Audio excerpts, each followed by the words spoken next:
Hello friends, this is Miss Jennifer back again for another story time with the Rappahannock Area Community Services Board Prevention Services.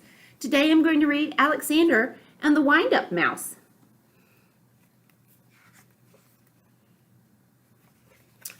All Alexander wanted was a few crumbs, and yet every time they saw him they would scream for help or chase him with a broom.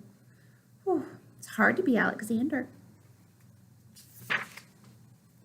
One day, when there was no one in the house, Alexander heard a squeak in Annie's room. He sneaked in, and what did he see? Another mouse, but not an ordinary mouse like himself. Instead of legs, it had two little wheels, and on its back there was a key. "Who are you?" asked Alexander.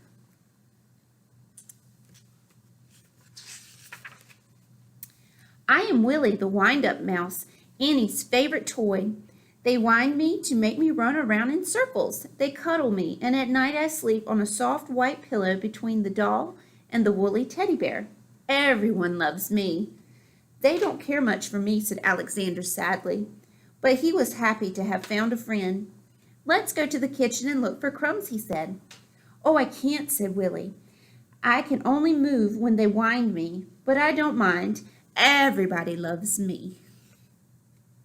You sleeping with the teddy bear? Alexander, too, came to love Willie. He went to visit him whenever he could. He told him of his adventures with brooms, flying saucers, and mousetraps.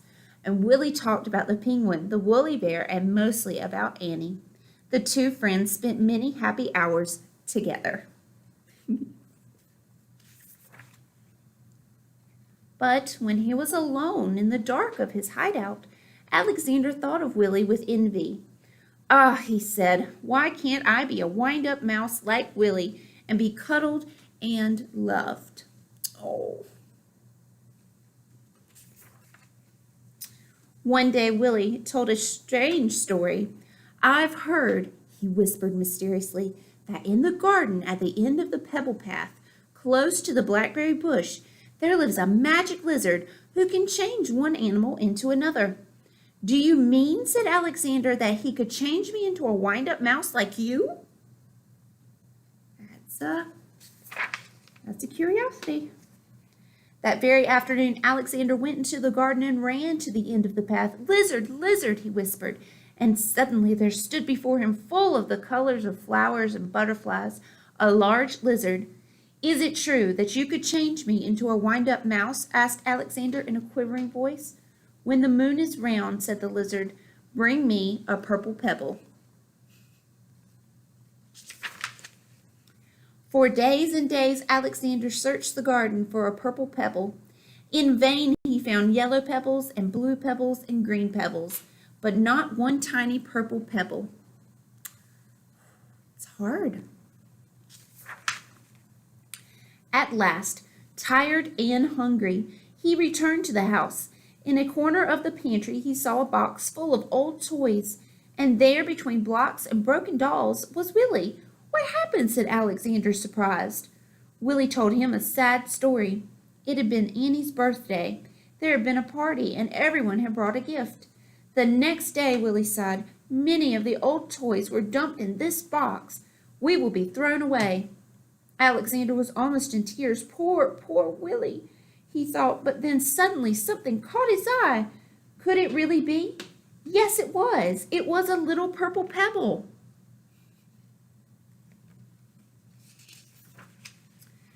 All excited, he ran to the garden, the precious pebble tight in his arms.